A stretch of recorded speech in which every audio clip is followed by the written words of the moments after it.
Vamos lá. Olá, pessoal, boa noite.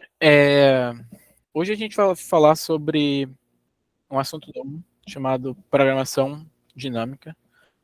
Essa é a primeira aula do assunto. A gente deve ter pelo menos essa e mais outra, especificamente sobre a programação dinâmica. Mas essa vai ser a primeira aula. A ideia é que hoje a gente passe pelos problemas mais iniciais sobre programação dinâmica, a ideia, e comece a abordar já alguns problemas, tá? E entenda pelo menos a ideia. Beleza? Então, ok. O que é programação dinâmica, né? É uma perguntinha boa, né? Também não sei não. Mas a ideia de programação dinâmica é assim, tá? Programação dinâmica é um assunto que vem para te ajudar, para nos ajudar, né? A resolver problemas de otimização, tá? Normalmente otimização combinatória, quando a gente tem que responder alguma coisa que normalmente só sai com a gente testando tudo, e aí a gente tenta trazer melhor do que complexidade melhor do que quadrático ou polinomial normalmente, tá? Normalmente polinomial. E aí a gente vem tentar resolver esse tipo de problema. Mas a maioria dos problemas que a gente resolve utilizando programação dinâmica é problema de análise combinatória, tá? E a maioria deles é para tentar otimizar alguma coisa, tá? Então, normalmente, programação dinâmica vem para otimizar algo. Normalmente, são códigos que funcionam sem programação dinâmica, e a gente traz o conceito de programação dinâmica só para otimizar alguma coisa, tá? O problema mais clássico. Desculpa. O problema mais clássico que a gente tem de programação dinâmica, que é onde normalmente a maioria dos professores utilizam, para falar sobre programação dinâmica, é o problema de Fibonacci, tá? E é o problema que eu vou usar hoje aqui também. Todo mundo conhece o problema de Fibonacci? Ou não?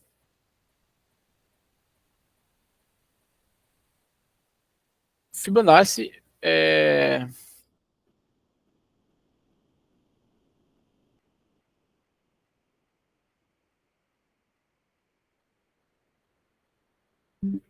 Fibonacci é um assunto, tá? É uma questão que basicamente diz o seguinte, tá? Ele diz que o Fib de n, Fibonacci de n, é nada mais, nada menos do que a soma dos dois anteriores, tá? Então, Fib de n nada mais é do que Fib de n menos 1 mais Fib de n menos 2, né? Olha aqui um feio. Mais Fib de n menos 2.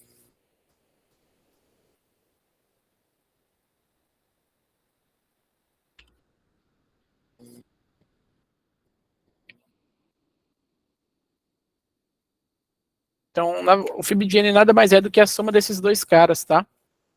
E qual que é o Fib de 1 e qual que é o Fib de 2? Normalmente, o Fib de 1 é 1, o Fib de 0 é 0, ou o Fib de 0 é 1 e o Fib de 1 também é 1, tá? Ou é tudo 1 ou é 0 e 1, tá? Depende da questão. Às vezes uns tratam com 1 e outro trata com outro. Mas esse, normalmente, é o problema que a gente vê essa programação dinâmica primeiro, tá? Mas você pensa, pô, eu sei calcular esse problema aí, eu sei calcular qual que é o Fibonacci de um número. Então eu sei programação dinâmica? Talvez sim, talvez não, né? Não necessariamente. Mas existem algumas formas diferentes de você calcular sobre esse problema, né? Você calcular a resposta de qual que é o Fibonacci. A maneira mais fácil de você calcular qual que é o Fibonacci de um número é você iterar, criar um array e iterar sobre todos os elementos, tá? Que é normalmente assim. Vou mostrar aqui para vocês. Então você tem aqui o Fibonacci de um número qualquer, né? Sei lá, int de n. E aí você faz algo mais ou menos nesse sentido aqui, ó. Então você tem tanto n como, sei lá, o Fib de max n, sei lá.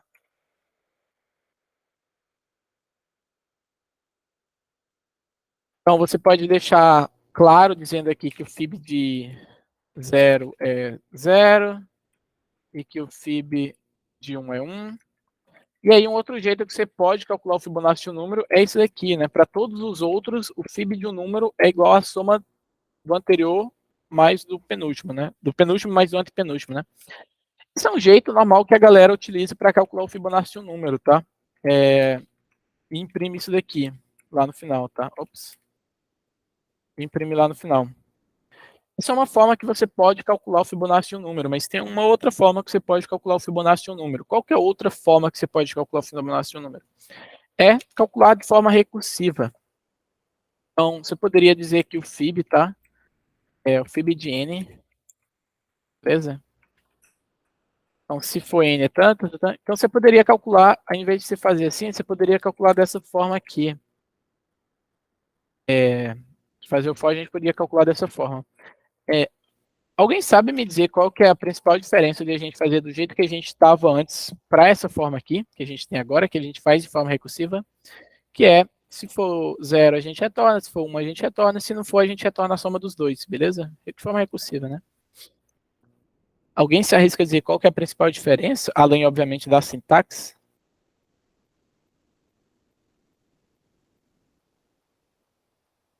Alguém sabe me dizer a complexidade dos dois, tanto um quanto o outro, ou não?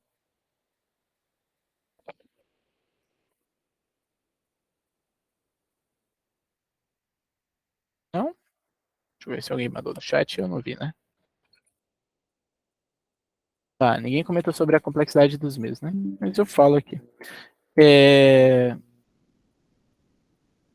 Mas, em resumo, a complexidade desse código aqui, o código anterior que a gente tinha, antes de eu apagar aqui, a versão anterior que eu tinha, utilizando array, era um código linear, tá? Era um código tanto em tempo quanto memória, ele era linear, só fazia um fozinho até o valor somando, né? Então, é um código linear. Esse código aqui, talvez vocês pensem que ele seja linear também, tá? Você olha assim e pensa, pô, isso aqui também parece que é linear. Mas eu vou mostrar aqui para vocês ele rodando, tá? Ele aqui para vocês, ele rodando, para vocês terem uma ideia. Hub, UFP. Terem uma olhada nesse código aqui.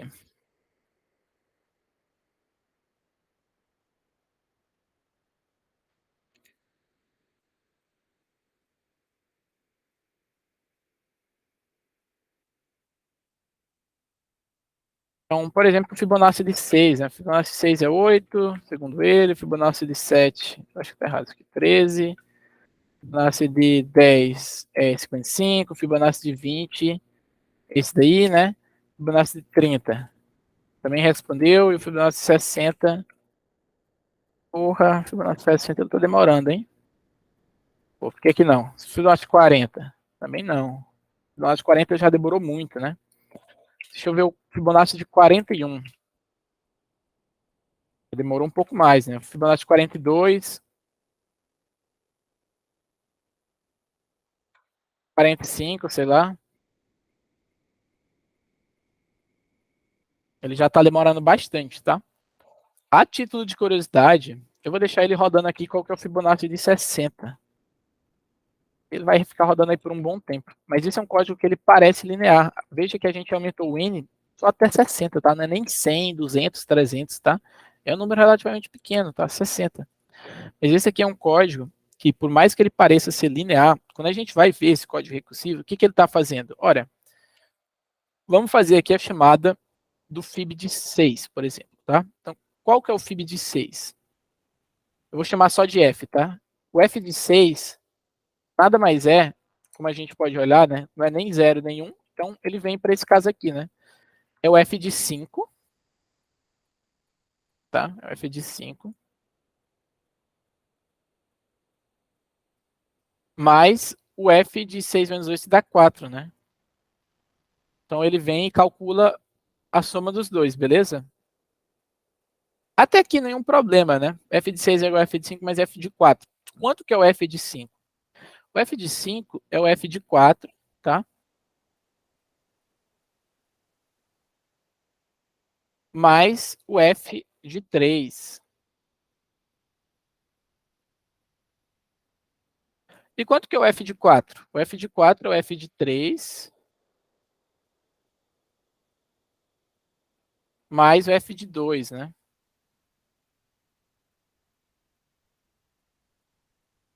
E quanto que é o F de 4?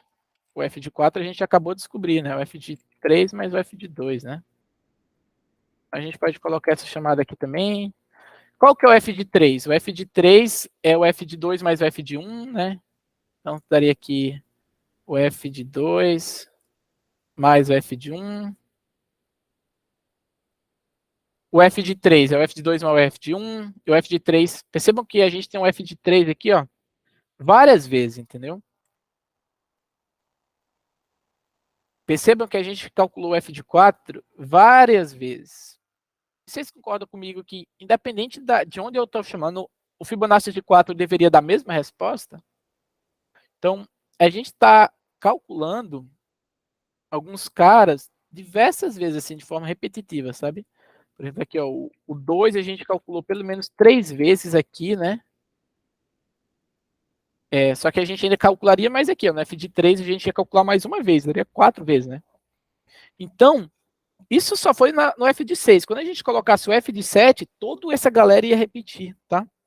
Então, embora seja um código que aparentemente é legível, né? Que é legível, é um código legível, e que aparentemente resolve o problema, é um código que demora muito tempo para ser executado. Ele ainda continua rodando para 60, tá? Continua rodando para 60. Então, esse aqui ele é um código que está na complexidade 2 elevado a n, tá? Quanto mais você aumenta o valor de n, mais é um código que incrementa de forma exponencial, tá bom? E normalmente esse é o primeiro assunto que a gente vê sobre programação dinâmica, tá? Porque o que programação dinâmica tenta trazer para a gente? Ele tenta trazer exatamente esse tipo de coisa. Um dos princípios básicos de programação dinâmica é usar o que a gente chama de memoization, tá?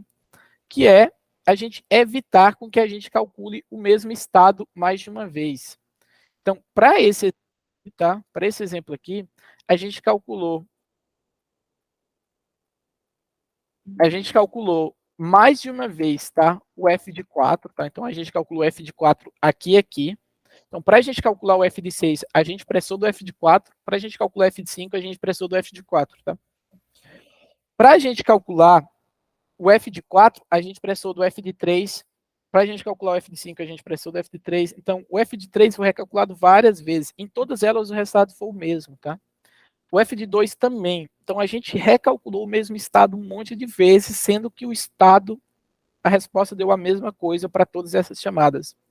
Então, uma das coisas que ele tenta adicionar é o princípio de memoization, tá? Então, você conseguir ir lá e evitar com que você faça alguns recálculos, tá? Como é que você faria isso para o problema de Fibonacci? Seu código fica exatamente igual, tá? A única coisa que a gente adiciona é uma tabela, que normalmente a gente usa, tá? Normalmente a galera chama carinhosamente de DP, que é Dynamic Programming, tá? Ou uma outra galera utiliza Memo, tá? É muito comum a galera utilizar Memo. Uma tabela que diz para a gente se a gente já calculou aquele estado ou não e qual que é o valor dele, tá? Então normalmente a galera tem duas variáveis, tá? Tem uma de visitados e uma que guarda a resposta. Eles começam todo mundo com falso, tá? E aí eles fazem o seguinte, tá? Antes de tudo, tá? Antes de ele ir lá e recalcular, eles checam, por exemplo, se ele já calculou esse estado, tá? Então, se por acaso o vis de n for igual a true, né? Ou simplesmente você oculta essa parte, você simplesmente retorna o dp de n, porque você já calculou esse cara antes, tá?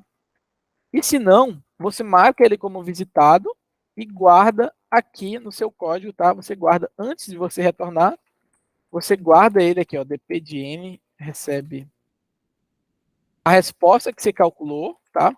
Você calcula, normalmente como você calcularia, você deixa isso calculado e retorna isso, tá? Para quê? Para na próxima vez, marca como visitado, né? Para a próxima vez que você for usar esse valor, já está bem mais eficiente, tá? Já está guardado. É meio que uma ideia de cache que você, se alguém estiver desenvolvendo já, é meio que uma ideia de cache. Já que eu calculei, deixa isso guardado porque é só o que eu preciso. Para eu saber qual que é a resposta do N, eu só preciso do parâmetro aqui, tá? Então, com essa simples modificação, a gente pode vir aqui, tá? Compilar o código de novo, rodar para 41, por exemplo, e ver que a resposta vai dar exatamente igual, tá?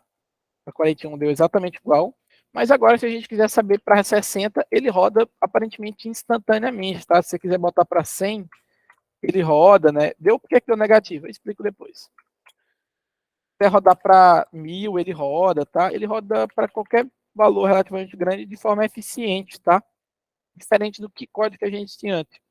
Então, esse código, simplesmente adicionando a técnica de memoization, que é ir lá, checar se você já calculou esse valor antes, e se já calculou, retornar, e sempre que você calcula, você deixa isso guardado, a gente saiu de um código que era 2 elevado a n para um código que é linear, tá?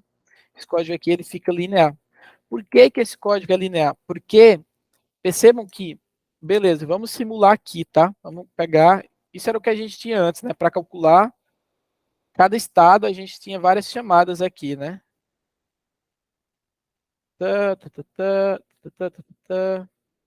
Então, f de 1, ou f de 3, f 2 mais f de 1, f de 2 tinha mais duas aqui, o f de 1 tinha mais uma, né? É o f de 1, f de 0, f de 1, f de 0, f de 1, f de 2, aí tem o f de 1, f de 0.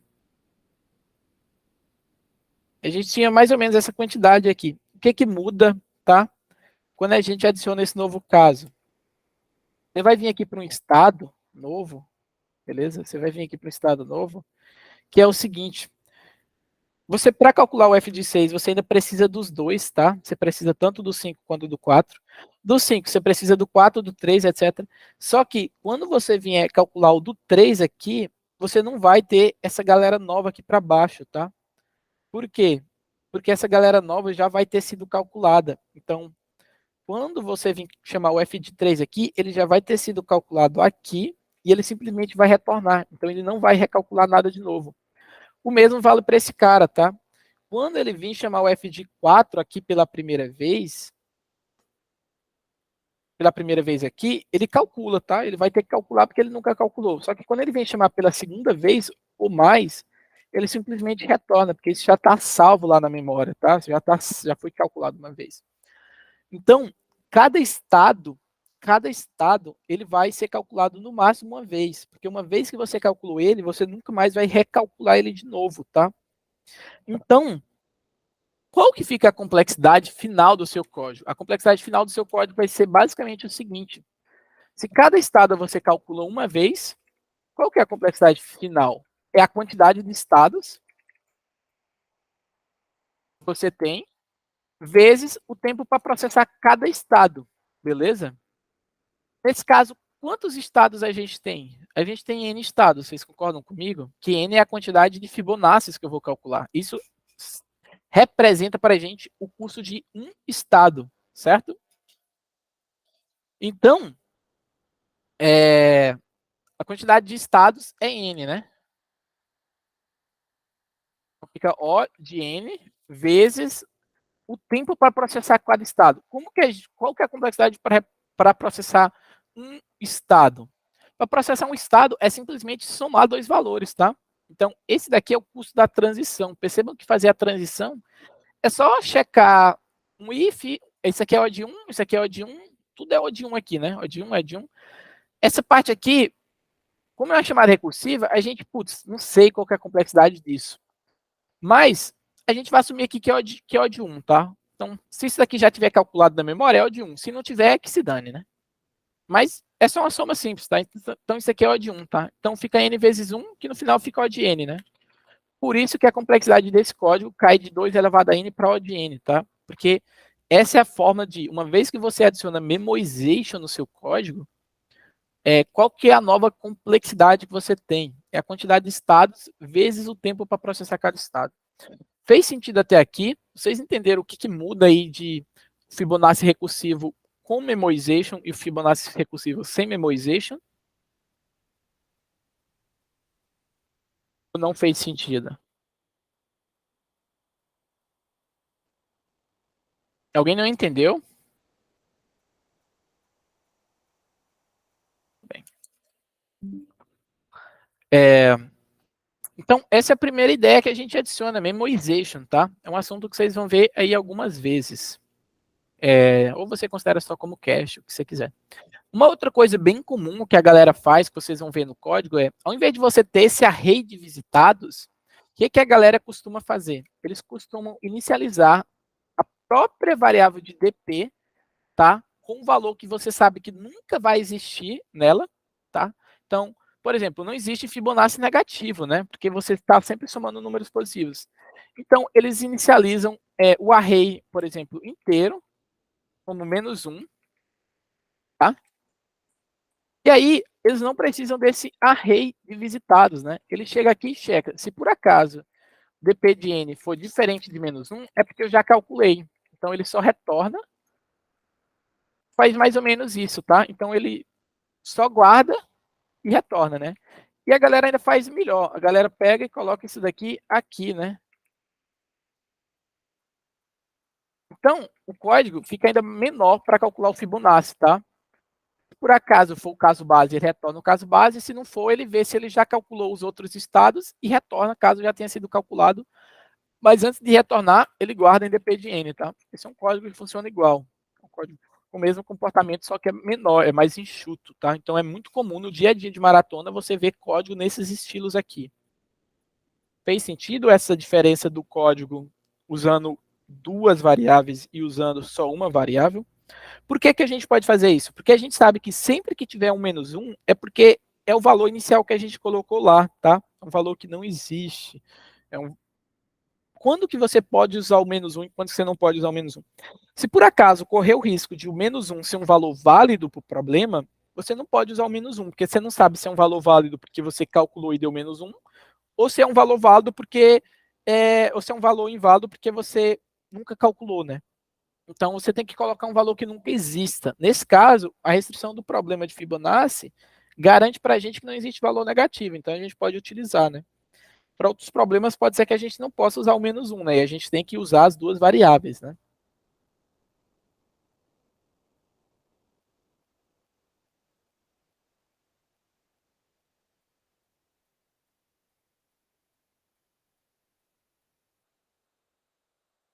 Nesse caso você pode usar como zero também, tá? Já que o if é aqui, tá? Você poderia, tipo, deixar ele inicializado como zero e ver aqui se foi diferente de zero, tá? O comportamento também é o mesmo, para esse caso aqui. É basicamente um valor que você consegue saber se você já calculou ou não, tá? Normalmente a galera usa -1, normalmente. Mas usando o array de visitados é mais legível, tá? Então, 41 dava 16 e um bando de lixos, né? 16 e um bando de lixos, tá? E ele continua funcionando, tá? Aí, se você for conferir os resultados, provavelmente dá certo. Eu falei que algum deles aqui deu negativo. Por quê? Por que você... 40, sei lá, 61. 62. Por que 62 deu negativo, tá? Eu acabei de falar que não tem valor negativo. É porque esse número ele cresce relativamente rápido, tá? Ele cresce muito rápido. Tanto é que se a gente vir aqui, por exemplo, e printar o i recebe 1, i menor ou igual que n, i mais, e aí você printa o número de, o fib de i, todo,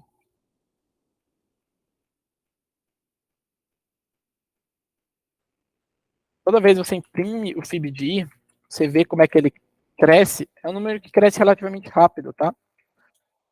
Então, vou botar aqui até o fib de 100. Então, ele começa pequenininho, tá? Pequenininho. Só que, em algum momento, ele vai crescendo muito rápido e em algum momento ele vira negativo. Por quê? Porque esse número não cabe no inteiro, tá? Não cabe no inteiro. Se você tivesse usado long ao invés de int, provavelmente caberia maior, tá?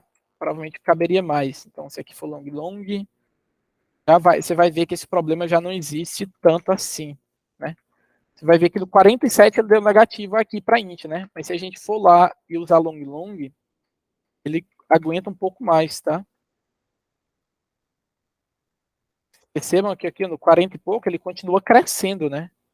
E ele só dá negativo lá na frente, tá? Nos 90 e pouco que ele dá negativo. Mas ele continua dando negativo. Por quê? É um número que cresce absurdamente grande. A gente não consegue guardar, por exemplo, para 1000 em nenhum tipo em C++ nativo. Teria que ser Big Num. Tem números aí, sei lá, 1000 deve ter mais de 200 casas decimais. Você não tem 300 casas decimais, né? Então, é um número que cresce absurdamente grande. Então, embora a gente consiga calcular o valor dele, a gente não tem uma estrutura de um tipo de dados que aguente o valor dele rápido. Então, por isso que ele deu overflow. Em int, se você soma, por exemplo, você tem um int max, e você soma mais um, o que acontece? Isso daqui ele é igual ao int min, porque ela é linear, tá? Por baixo dos panos, qual que é o maior valor de um inteiro em binário? Vocês sabem qual que é o maior valor de um inteiro em binário? É basicamente 0 e aí um bando de 1, né? Tá dizendo que essa quantidade aí tem 32? Vamos ver se tem 32. A gente está na coluna 32 aqui, né? Então, acho que tem 32, eu esqueci. Então, a representação é basicamente essa daqui, tá? É de um int max em binário. É um 0, porque o primeiro dígito aí em módulo 2, aí quem pegou a disciplina lá de, sei lá, uma disciplina que aprendeu a mexer com números binários, sabe que o primeiro dígito de um número binário representa se é positivo ou negativo, e o resto significa aí se o bit está aceso ou não. Então, o maior inteiro é todos os bits ligados. E aí, quando você soma mais um aqui, o que acontece se você pega aqui e soma mais um? Ele vira isso daqui, tá? Ele vira o número negativo com todos os bits desligados. Ele vira exatamente esse inteiro. Então, esse aqui é um int min, tá? Porque ele é um número, ele é circular. Se a gente tem exatamente esse mesmo cara aqui, ó, sei lá, com tudo ligado, tá? E a gente soma mais um, isso daqui é igual a um zero, tá? Por quê? Porque na teoria ele vai ser igual a um bando de zero, se ele tivesse mais um dígito, zero, né?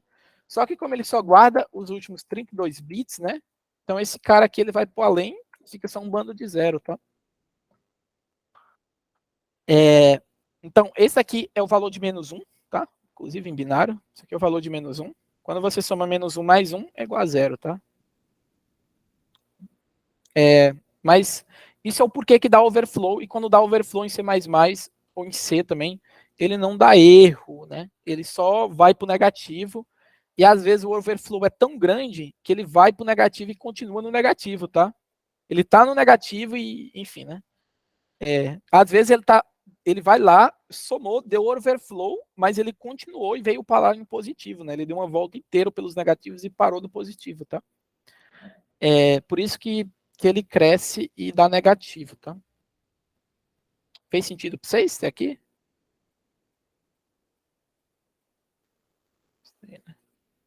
Respondeu. Nenhuma dúvida até então, beleza? Então a gente vai para o próximo problema, tá?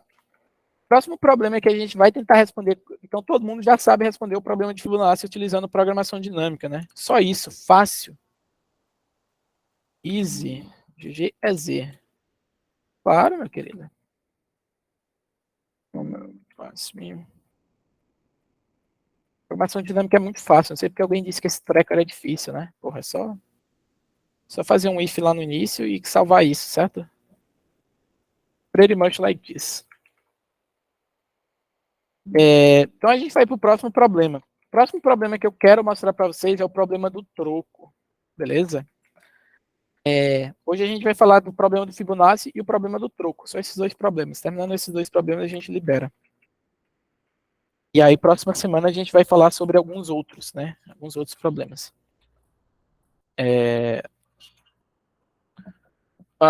Qual que é o problema do troco? O problema do troco é basicamente o seguinte. Imagine que você é um comerciante, tá? Imagina que você é um comerciante e você está trabalhando lá no caixa eletrônico da sua empresa. E uma das tarefas que você tem no seu dia a dia é dar o troco. Então, vai chegar alguém, tá? Vai chegar alguém para te pagar um valor, tá?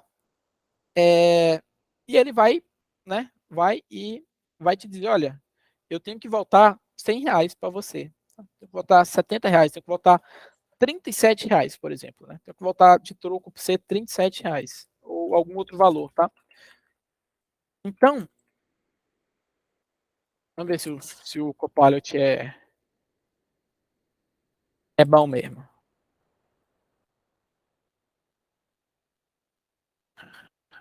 Eu adoro esse Copilot. Então, você vai ter um valor N que você vai ter que responder para dar um troco, sabe? Você tem um valor N que você tem que dar o troco para a pessoa. Além disso, você tem algumas cédulas lá no seu caixa eletrônico. Você percebeu que você tem nota de 5, você tem nota de 2, você tem nota de 20, de 50, sei lá. Você tem várias notas, tá? Então você tem um conjunto de moedas. A gente chama aqui de moedas, não necessariamente cédulas, né? Vamos considerar que é moeda mesmo, né? 50 centavos, 25 centavos, essas coisas, né? Pode ser uma moeda de R$ 2, né? Vamos chutar que é tudo moeda, para facilitar, né? Então a gente tem um conjunto de moedas e um troco e um valor N que a gente tem que retornar. E a gente tem que, para o cara que vai receber o troco, ele quer receber a menor quantidade de moedas possível, porque ele não quer ficar com uma quantidade absurda de moedas, né?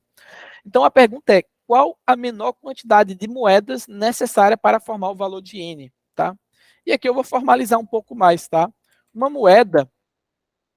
moedas, a gente está tratando aqui como o valor da moeda, tá? Então pode ser uma moeda de 1, 3, 4, tá? Então você tem moedas desse valor aqui, valor 1, valor 3, valor 4. Além do mais, a quantidade de moedas que a gente tem, a gente considera, por exemplo, que ela é infinita, tá? Então, você tem infinitas moedas de R$ 1, você tem infinitas moedas de R$ 3 e você tem infinitas moedas de R$ 4. Falou 4. Tudo bem? Então, para esse problema, você tem que voltar um troco 6 e vamos supor que você não é brasileiro, né? Porque se fosse brasileiro, você sabia que faltar um troco 6 e você usava uma nota de 5 e a nota de R$ 1, né? Mas esse aqui a gente está em outro país. As moedas que tem em outro país, ela é de outro valor, tá? Ele vai te dizer quais que são as moedas, né? Então vamos supor que as moedas é 1, 3 e 4. E você tem que voltar ao troco 6. Qual que é a menor quantidade de moedas que a gente tem que usar para esse exemplo aqui? Alguém me diz, por favor?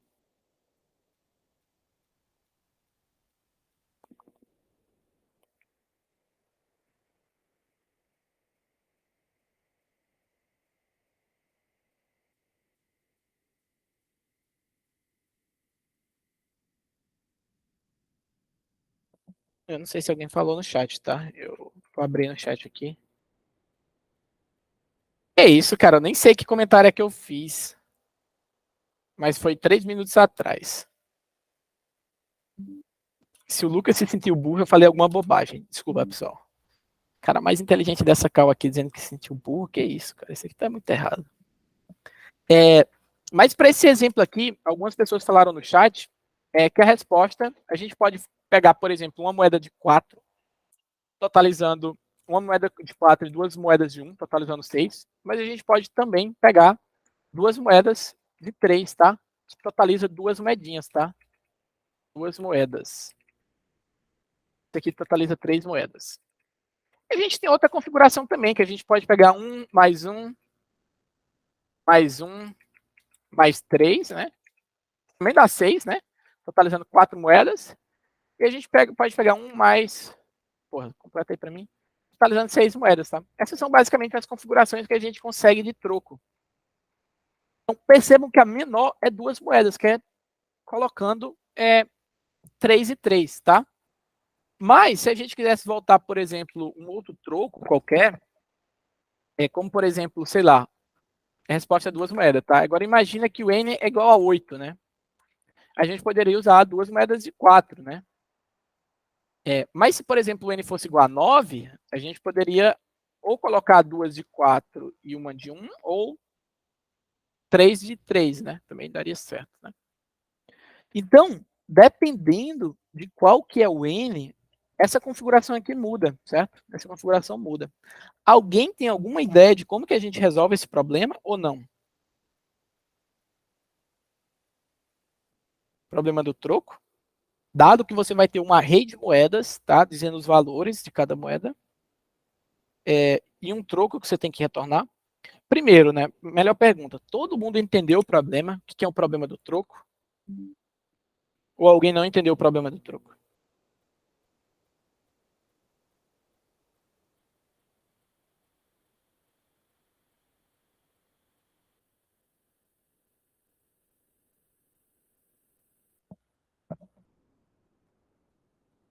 Deixa eu olhar aqui.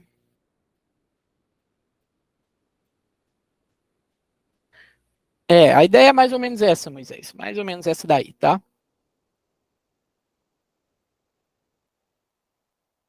A ideia é mais ou menos essa daí. Mas você pode chegar aqui, você assistiu a aula de guloso, tá?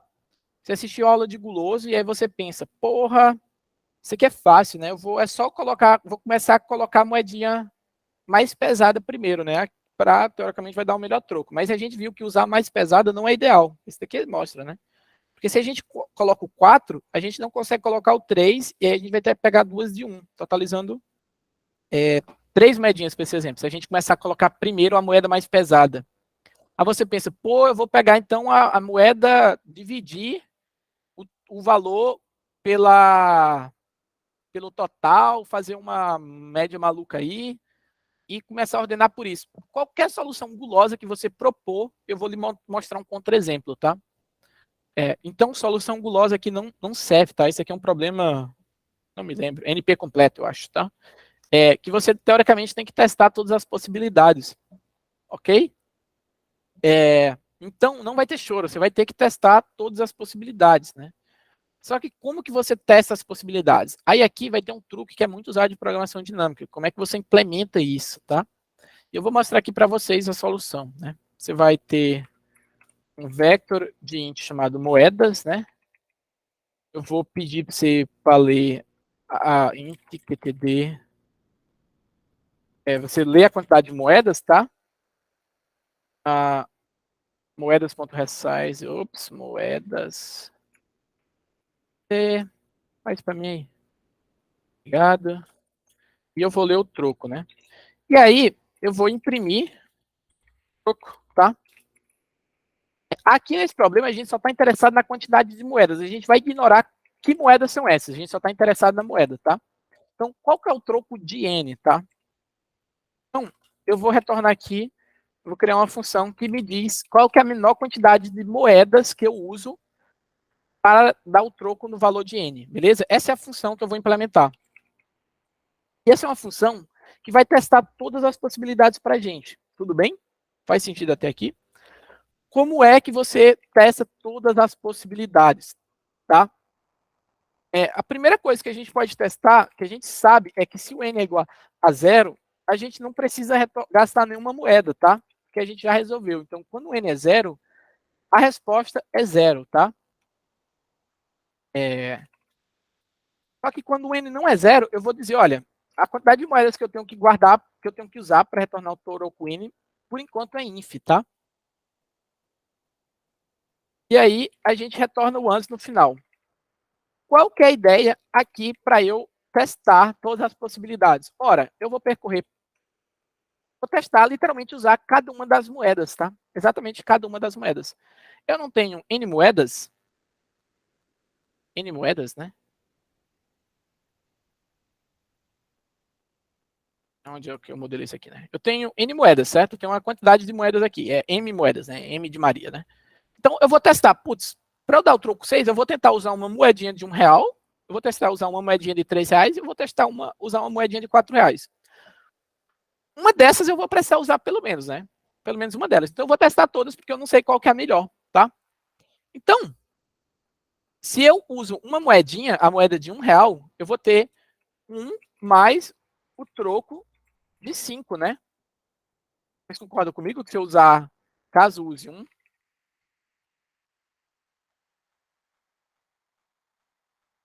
caso você use a moeda 2, ou a moeda 3, você vai ter uma moeda, tá? Mais o troco de 3. Vocês concordam comigo? Porque você já usou uma moedinha que custa 3, tá? E agora você tem que dar o troco 3, né? Porque você já deu 3 para o cara, né? Caso você use a moeda 4, você tem 1 mais o troco de 2. Vocês concordam comigo? Esse valor aqui é nada mais do que 6 menos 1, 6 menos 3, 6 menos 4. Então, como eu não sei que moeda eu vou usar, eu vou testar usar todas, tá? Então, eu vou testar usar a moeda de 1, vou testar usar a moeda de 3, vou testar usar a moeda de 4 e por aí vai. Tudo bem? Então, você pode vir aqui e fazer assim, tá? Vou testar usar todas. Como eu não sei qual que é melhor, eu vou testar tudo. O código ficaria mais ou menos assim, tá? Eu vou percorrer todas as moedas. Alto, moeda, dois pontos, moedas, todas as moedas, e eu vou calcular o mínimo, tá? A resposta é o mínimo entre o que eu tinha antes e eu usar essa moeda aqui, tá? Então, vou deixar mais legível, tá? Alto usando a moeda, né? Ops. Atual é igual a o troco, é uma, tá? Porque se eu estou usando a moeda atual, eu gastei uma moeda a mais, né? É um, mais eu dar o troco de N menos o valor da moeda. Vocês concordam comigo? E aí, a minha resposta é basicamente o mínimo entre ans e o troco aqui, ó, né? E usando a moeda atual, né? Fez sentido esse código para vocês ou não? A gente pode testar aqui, tá? A gente pode testar mostrar que esse daqui funciona. Mas essa daqui é a implementação do problema do troco, tá?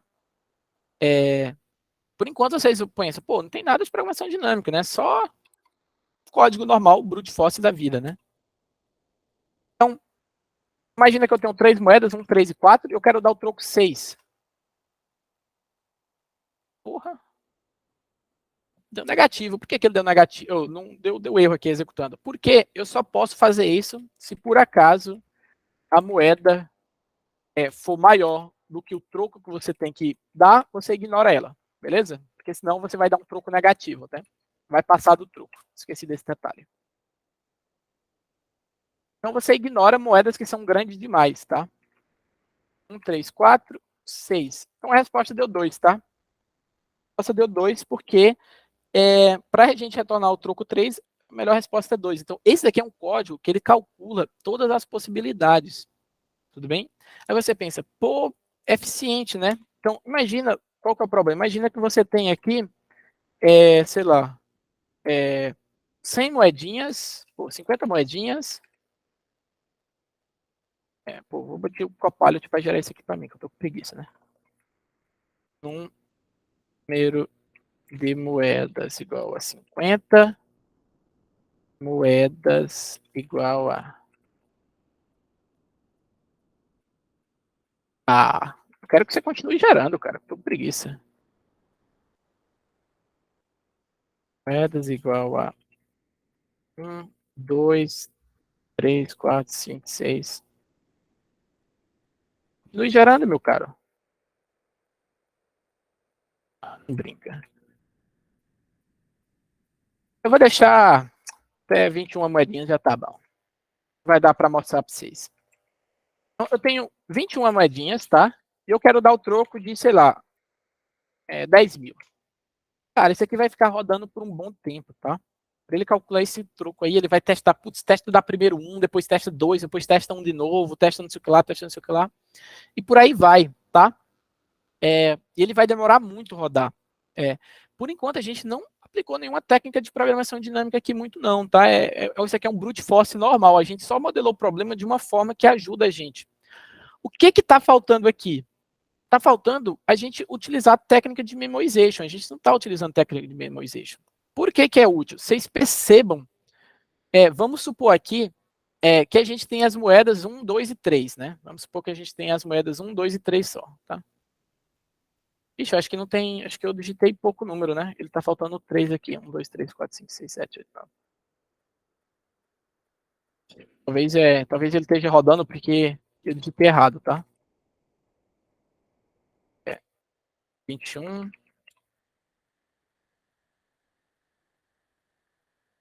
Acho que é só porque demora mesmo, né? Mas vamos supor que a gente tem as moedas 1, 2 e 3, tá? Por exemplo, e a gente tem que dar o troco 10, né? 3, troco igual a 10 reais. Beleza? Então, se a gente vai fazer o troco 10 rodando esse código aqui, o que a gente vai ter, tá? Então, a gente vai tentar dar o troco de 10 aqui. Beleza? E o primeiro teste que a gente vai testar usando a moeda 1. Se a gente testa usando a moeda 1, a gente cai aqui como sendo 1 mais o custo do 9. Vocês concordam comigo? E a gente testa fazendo a moeda 2, tá? Testando usando a moedinha 2. que nada mais é do que, é 1 mais, né? Mesma coisa, né? 1 mais usar para retornar o troco de 8, né? E a gente pega e testa também usando a moedinha de 3, né? Que nada mais é do que 1 mais o troco de 7. Só que para calcular o troco de 9, a gente pode usar mais uma moedinha de 1. A gente não sabe o que é melhor, né? A gente pode usar uma moedinha para 2, né? Se ele usar a moeda de 1, desculpa, ele vem parar no 8, vocês concordam comigo? Né? Se ele usa a moeda de 2, ele vem parar no 7. Se ele usa a moeda de 3, ele vem parar no 6, né? Aqui no 8, se ele usa a moeda de 1, ele vem parar no 7. Se ele usa a moeda de 2, ele vem parar no 6. Se ele usa a moeda de 3, ele vem parar no 5, né? No 7, ele vem parar no 6. Aí no 5. E no 4, né? E se você for expandindo isso daqui, você vai ver que as repetições só aumentam, tá? Então percebam que o 5, por exemplo, você tem ele aqui, você tem ele aqui, você tem ele provavelmente aqui, tá? No 6, você vai precisar do 5 aqui. No 7, você vai ter o 5 aqui também, tá? No 8, você vai ter o 5 aqui também. Então, você está calculando qual que é a menor quantidade de moedas que você tem para retornar um troco específico várias vezes. Retornar o troco de 5 utilizando essas moedas vai ser a mesma resposta em todas essas chamadas. Então a gente está fazendo um monte de recálculo aqui. Um monte de recálculo. Então, para o mesmo estado, para a mesma configuração, a gente está calculando várias vezes, tá? A gente está calculando o mesmo cara várias vezes. Então, o que a gente poderia colocar? A gente poderia colocar memoization, né? Então, a gente poderia vir aqui o dp de n, tá? O max n aqui, eu vou chamar, sei lá. A gente pode vir inicializar. Esse problema, a gente pode inicializar com -1 ou com 0? O que vocês acham?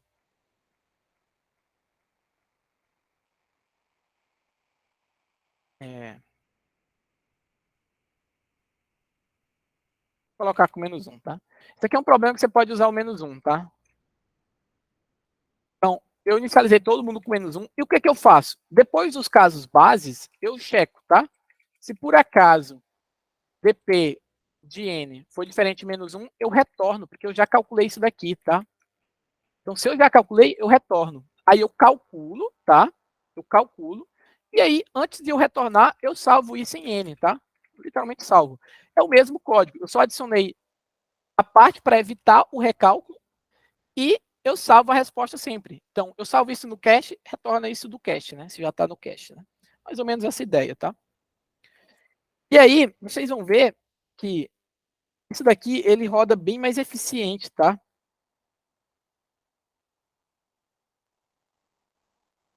A resposta é 447, né? Porque você divide provavelmente por 21, mais 1. Deve ser uma parada assim.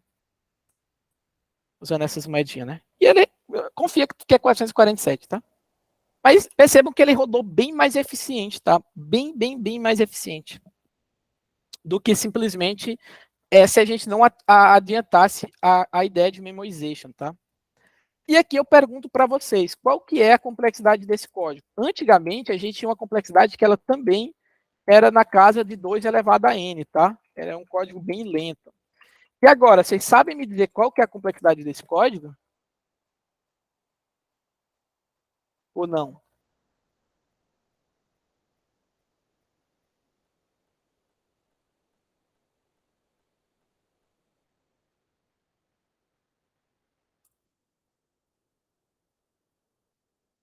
Como eu falei, calcular a complexidade do código nada mais é do que a quantidade de estados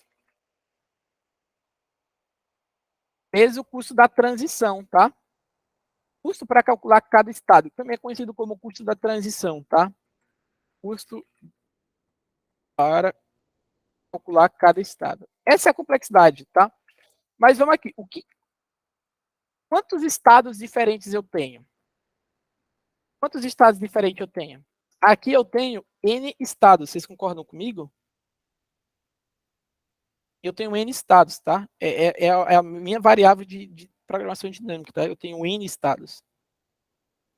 Então, é N vezes qual que é o custo para eu calcular cada estado.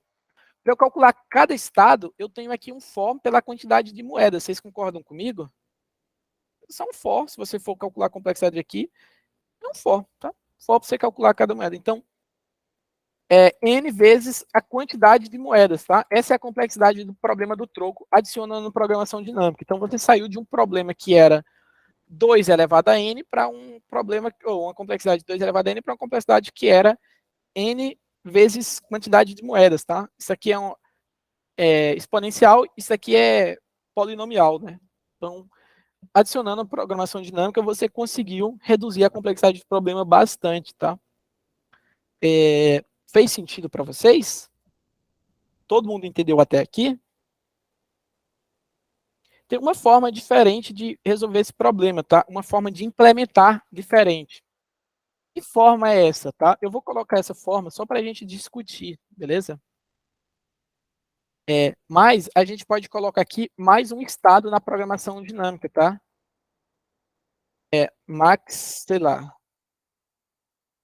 max moedas.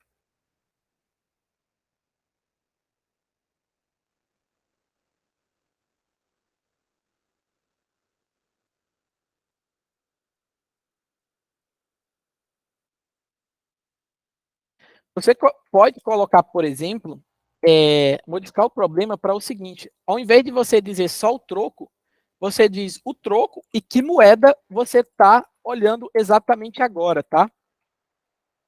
Então, como é que seria? Você poderia fazer assim, tá? Então, você tem que troco você tem que retornar e que moeda você está testando, tá? Então, continua o mesmo mindset, só aqui que é diferente, tá? Então, inicialmente, você começa olhando para a primeira moedinha, para a moedinha 0, tá? Eu tenho que retornar o troco N, e vou tentar usar a moedinha inicial, a moedinha de índice 0, tá? Então, o primeiro if é igual, tá? N igual a 0, se eu não tenho que retornar nenhum troco, a resposta é 0, tá? E aqui, qual que é o meu custo? O meu custo é o seguinte, existe um outro caso, né? Se por acaso o troco é negativo, né? Se eu tenho que retornar um troco negativo, a gente normalmente retorna um valor infinito, porque não tem como retornar troco negativo, tá? Então a gente retorna um valor muito grande. Esse caso base aqui eu vou deixar ele também, tá? Então, qual que é outro caso base que a gente pode ter aqui? Se por acaso a moeda que eu estou olhando é igual à quantidade de moedas, tá? É igual ou maior, né? Tanto faz, maior ou igual do que a quantidade de moedas que eu tenho, quer dizer que essa daqui é uma moeda inválida, tá? Eu já usei todas as moedas, eu já testei todas as moedas, tá? Para esse troco específico, eu já testei todas as moedas. Então, esse daqui também é um caso base onde a resposta é infinita, porque eu estou numa moeda inválida, beleza? E qual que é o caso geral para esse problema, tá? Aqui a gente pode refatorar o código, né? Eu já refatoro o código. Né? Qual que é o caso geral? O ANS nada mais é do que o mínimo, tá? Entre se eu tenho que retornar esse troco e eu estou na moeda atual, eu tenho duas possibilidades. Vê se vocês concordam comigo, como eu só tenho duas possibilidades. A primeira possibilidade é eu uso essa moeda, e a segunda possibilidade é eu não uso essa moeda. Não existe outra possibilidade. Alguém consegue me dizer outra possibilidade aí? Então, eu só tenho duas possibilidades, que é usa, que eu normalmente gosto de chamar de pega, tá? Então, se eu pego a moeda, significa que o meu custo vai ser 1, porque eu peguei essa moeda, mais o custo de eu retornar o troco que falta. Qual que é o troco que falta? Se eu não tinha N, eu não tinha que retornar o troco N, e eu usei a moeda atual, significa que a quantidade de troco que falta eu retornar é N menos o valor dessa moeda, tá?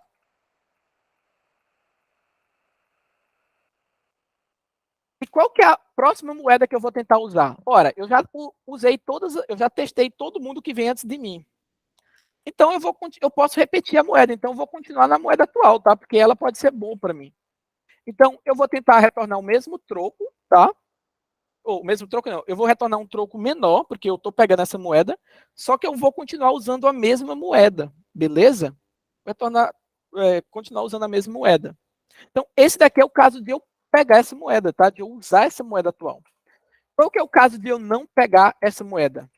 O caso de eu não pegar essa moeda é o caso de simplesmente eu ignorar ela. Se eu não pego, se eu não uso essa moeda, o troco continua, eu não tenho mais um, porque ele continua sendo igual, tá? Eu tenho que retornar N de troco, porque eu não usei a moeda. Só que agora, como eu parei de usar essa moeda, agora eu vou tentar usar a próxima moeda. Vocês concordam comigo? Eu ainda tenho que retornar troco. Então, eu não vou mais usar essa moeda, eu vou tentar retornar esse troco usando a próxima moeda. Então, eu só tenho essas duas possibilidades. Pega ou não pega. Qual que é a melhor delas? Eu não sei. Eu retorno qual que é o mínimo de pega e não pega, tá? Então, eu posso modelar o problema assim, tá? Posso modelar o problema assim. Se vocês testarem aqui, tá? Vocês vão ver que a resposta vai ser a mesma.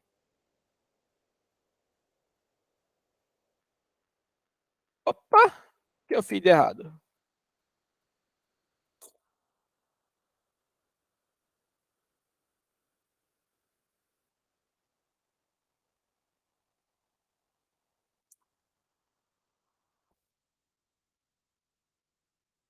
E, certo?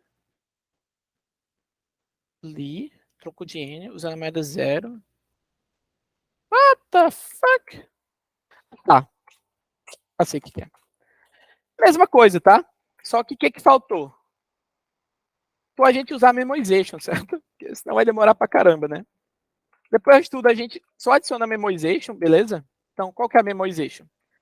Para caso dp de n, moeda, tá? For diferente de menos 1, você retorna isso daí, né? Se não for, você retorna isso daqui e recebe...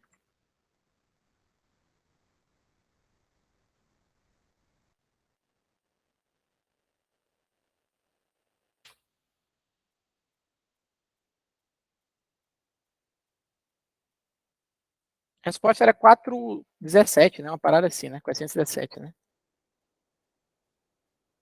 Ixi, Maria, o que deu de errado? Deu alguma coisa de errado aí.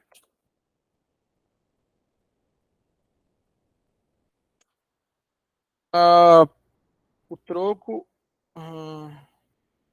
tá, o troco a gente tem que aumentar aqui um pouquinho mais, porque senão ele tá dando overflow.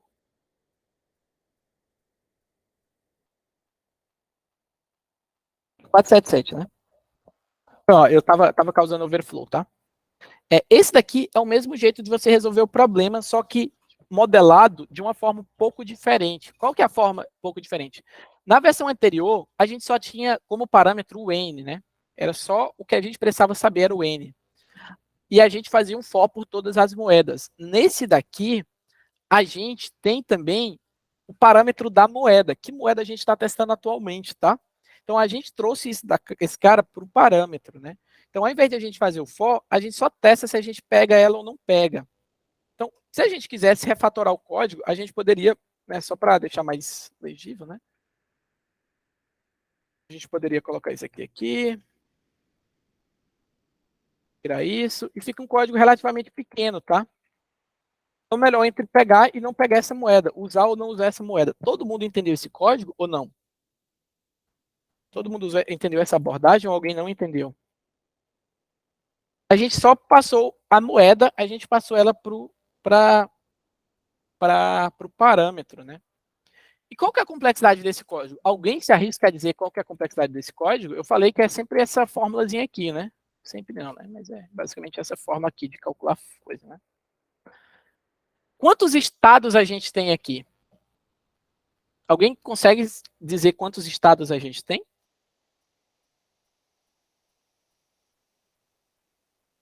Não? Ninguém? Estou com vergonha de falar ou realmente ninguém sabe?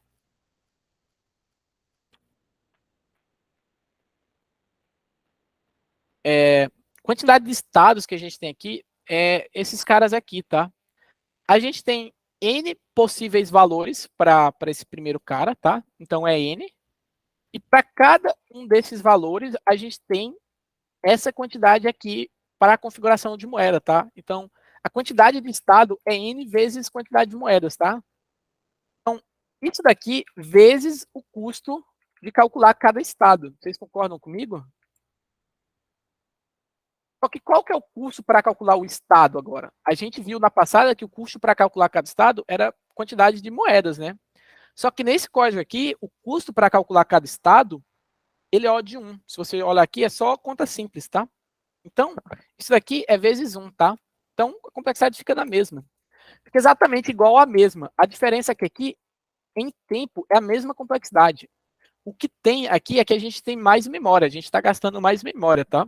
Mas em tempo é a mesma complexidade. A gente só está gastando um pouquinho mais de memória do que no anterior. Mas por que isso daqui é interessante? Porque adiciona essa parte aqui, tá? Essa parte aqui de ou pega ou não pega, tá? Isso daqui é muito útil para problemas de programação dinâmica mais avançado, que a gente tem que decidir se a gente vai escolher um item ou não escolher o item. E a gente normalmente não consegue, simplesmente olhando para a configuração atual, decidir se é bom pegar ou não. Então a gente testa os dois, ou pega ou não pega. A gente vai ver na próxima aula um assunto sobre problema da mochila. E lá no problema da mochila é a mesma coisa, só vai mudar algumas coisinhas, né? Só vai mudar como que é a transição, tá? E coisas do tipo. Beleza? Então é só ver o melhor entre pegar e não pegar. O problema do troco. E se eu quisesse saber que moedas eu utilizei, alguém tem alguma ideia de como fazer isso? Para saber que moedas utilizou ou não?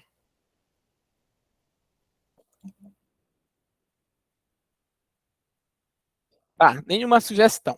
Mas eu vou dar uma sugestão aqui, tá? Normalmente, para esse tipo de problema de programação dinâmica, para a gente saber que moeda a gente utilizou, normalmente a gente faz uma outra função e percorre o mesmo caminho até a gente chegar na resposta, tá? Solve, então você tem os mesmos parâmetros, tá? E você faz os mesmos checks, tá? Se por acaso n igual... É quase o mesmo código, se vocês for ver, retorna, tá? Porque você já terminou de pegar todo o troco. E aí você pode fazer a mesma coisa aqui, né? Se por acaso, blá, blá, blá e tal, retorna, né? Porque você, né? O código da programação dinâmica você não precisa, tá? Então você calcula qual que é o valor de pegar, é a mesma coisa, e o valor de não pegar, tá? Mesmo caso aqui, beleza? O mesmo código. E aí, aqui você vê, tá? Se por acaso pega for menor ou igual a não pega, ou seja, você está usando menos moedas, já que você está sempre preocupado no mínimo, né? A gente está sempre preocupado no mínimo. Então, se por acaso pega for menor ou igual que não pega, significa que ele foi pelo caminho de pegar esse cara. Então, a gente vai refazer o caminho, tá? Então, ele escolheu o caso de pega. Então, se ele escolheu essa moeda, então, para a primeira parte, a primeira moeda que ele escolheu foi essa. Então, eu imprimo essa moeda, tá? E vou para o solve do resto, tá? Então, para ele pegar essa moeda, ele foi para essa transição. Vocês concordam? Foi exatamente para essa transição aqui. Então, a gente vai para ela. O caso de ele não pegar, a gente não imprime porque ele não pegou, né? Então, não precisa imprimir essa moeda, né? Mas ele vai para a mesma transição, tá? Ele vai lá para outra transição. E aí a gente chama recursivo solve, né? O cara de imprimir a resposta para a mesma transição, tá? E assim é a forma que a gente pode utilizar para resolver esse problema, tá? Então a gente pode dar cout quantidade mínima de moedas igual a, e aí você imprime o troco, né? E agora você pega e dá um cout moedas usadas, tá? Quais foram as moedas usadas? Nada mais é do que você dá um solve, e aqui você chama exatamente igual, tá? Igualzinho você chamou. Se você chamar diferente, vai dar problema, tá? Você tem que refazer o mesmo caminho. Você chama exatamente para os casos iniciais, para o mesmo caso, e ele vai andar de acordo com a mesma lógica que você implementou, tá? Então, vamos usar aqui, vamos fazer esse caso lá para aquele primeiro exemplo, tá? A gente tinha 3 moedas, né? As moedas eram 1, 3 e 4, e a gente queria retornar o troco 6, tá? Então, a quantidade de moedas é 2, e as moedas usadas foram 3 e 3, tá? E aqui vocês podem me dá um outro exemplo. Alguém tem um exemplo bom do problema do troco? Alguém quer dar algum exemplo de quantidade de moedas e, é, e um troco que a gente tem que retornar? Alguém quer rodar aqui só para saber qual seria a resposta? Não? Ninguém?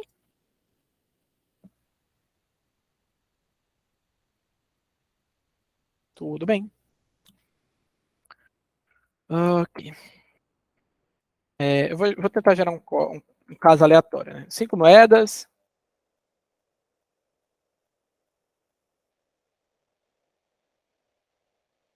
Eu quero dar um troco de 68. Então, se eu quiser dar esse troco aqui de 68, eu posso fazer esse daqui, tá? Usar 3 moedas. Mas se eu quiser dar um troco, por exemplo, a mesma quantidade a mesma configuração de moedas, né? Mas se eu quiser dar um troco de 69, ele já precisa de 4 moedas, né? Pô, se eu precisar dar um troco de 70, ele precisa também de 4 moedas, né? É diferente, mas ele usa também só 4 moedas, tá? Se eu precisar dar um troco de 71, ele já precisa de 5 moedas, né? Se eu precisar dar um troco de 72, você vai brincando, tá? É 4 moedas, ou seja, retornar 72 é mais fácil do que retornar 73, 71, tá? Então, usa menos moedas, beleza? Então, é assim que a gente também recupera a resposta, tá? E normalmente nesse tipo de programação dinâmica. Eu não falei, tá? Mas normalmente isso tudo a gente está resolvendo coisas recursivas. Tem como a gente fazer esses problemas iterativos, certo? A gente pode fazer a implementação também iterativa. Alguns problemas mais na frente a gente vai precisar fazer o código iterativo, mas não é o caso desses. Normalmente esses o código fica mais legível recursivo. Eu não vou mostrar aqui para a gente como que é a implementação iterativa desses problemas, por 2 motivos. Eu acho que não vem ao caso, assim, vai talvez só confundir. 2, eu não sei. Né? Brincadeira, né? Eu até sei o iterativo, mas normalmente o código iterativo é um pouco mais complicado. Para esses problemas iniciais, eu já mostrei o código iterativo do Fibonacci, que é só você fazer o for, mas o problema do troco é mais complicadinho, tá? É mais chatinho, é mais difícil de entender, tá? Então, por enquanto, eu vou trabalhar só com recursivo que parece mais simples, mais óbvio, né? Mas você também consegue fazer código iterativo, tá? E alguns problemas você vai ter que fazer código iterativo, porque para você otimizar algumas partes, você tem que fazer iterativo. Então, mais na frente, a gente vai começar a fazer iterativo. Por enquanto, vamos se acostumar com recursivo. Alguma dúvida até então? Ou não?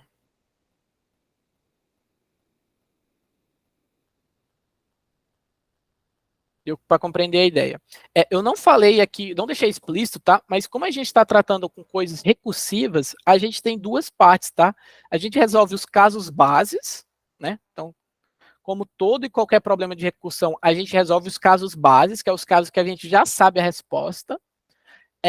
E para o caso geral, a gente utiliza a própria função para calcular o caso geral, mais alguma coisa, outras funções, etc. Tá?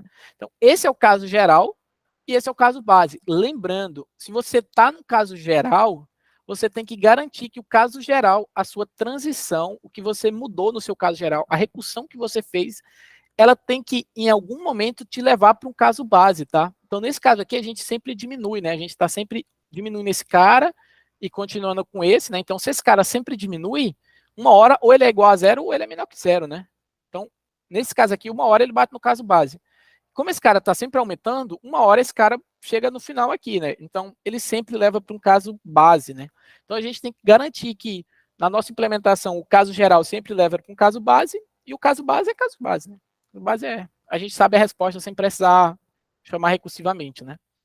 Mas isso é básico de recursão, tá? Todo problema recursivo você tem isso, tá? Então eu assumi que todo mundo sabia, né? Eu só estou revisando, né? Mas isso era o conteúdo que eu tinha para a aula de hoje, eram esses dois problemas, tá? O problema do troco é, e o problema de Fibonacci. Ah,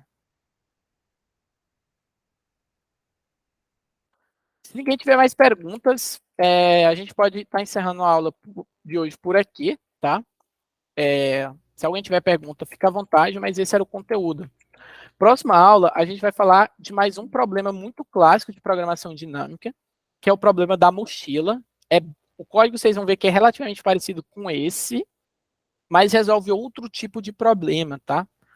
E também a gente vai fazer um outro que é clássico também, mas não é exatamente sobre minimizar, não é no mesmo estilo, né? Um problema de saber a maior subsequência comum entre duas strings, né? Outro problema clássico.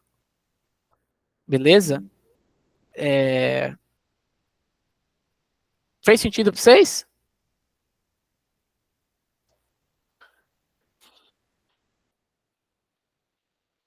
Alguma dúvida até então? Todo mundo entendeu como que você calcula, como que você bruta, faz o brute force, qual que é a ideia de memoization, de você já deixar pré-calculado, como é que calcula a complexidade do código para o caso de programação dinâmica, como é que você acha a resposta? Vocês entenderam toda essa parte ou não?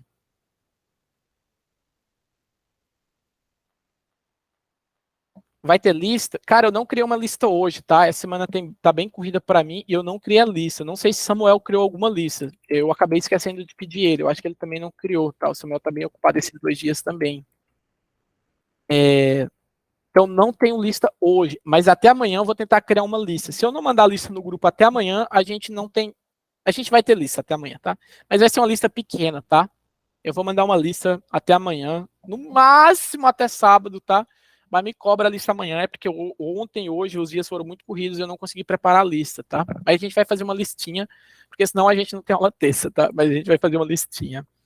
E a próxima aula de assunto é só próxima quinta. Então a gente vai ter uma listinha só para fixar, para todo mundo mostrar que entendeu o problema do troco e o problema de Fibonacci. E eu vou mostrar algumas coisinhas para vocês, tá? Fonte de estudo que vocês recomendam sobre isso. Eu acho que você pode usar o Code Marathon, tá? Eu acho que lá tem esse assunto lá no Code Marathon. Ele vai estar aqui dentro de técnicas de programação, por exemplo, programação dinâmica, tá? Então, é a primeira aula de programação dinâmica e tem algumas aulas de programação dinâmica aqui. Eu acho que eles falam desse problema, tá? Então, você pode rever essas aulas. Talvez já tenha algumas coisas além que eu não falei ainda, tá? Não pode ser que tenha coisa a mais aqui ainda, mas é uma boa fonte. E eu acho que como que é o nome do diabo do site, meu Deus do céu? Do site do livro, ai meu Deus do céu. CP Algorithms. Coin Change. Acho que é assim. Sei lá como é que se quer.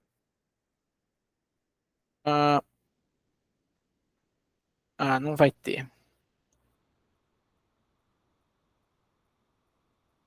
Não tem. Enfim, tem um blog se vocês quiserem ler, tá? Um blog aqui do Geeks for Geeks, se vocês quiserem ler mais. Mas ele mostra aqui, tá? Ele vai mostrar o código, é relativamente parecido, tá? Se vocês for ver o código. E ele explica bonitinho. Ele dá, inclusive, a solução iterativa. Se alguém tiver curiosidade de como que é a solução iterativa, ele mostra aqui. Mas, enfim, tem esse Geeks, o link do Geeks for Geeks. Alguma outra pergunta? Eu vou mandar uma listinha de questão. Não vai ser tão grande, não, provavelmente. Vai ser uma listinha com poucas questões, porque é bem direto essa lista, tá? Os códigos vão ser bem relativamente parecidos. Só para vocês treinarem os dois problemas, né? Provavelmente Fibonacci todo mundo já implementou na vida, então vai ser assim bem simples. Vou pedir só para vocês implementarem usando recursão, só para todo mundo treinar. E o do troco, eu vou procurar uns probleminhas do troco também. Mas por enquanto era isso que eu tinha de aula hoje, tá? Eu vou parar a gravação. Obrigado por quem ficou até aqui.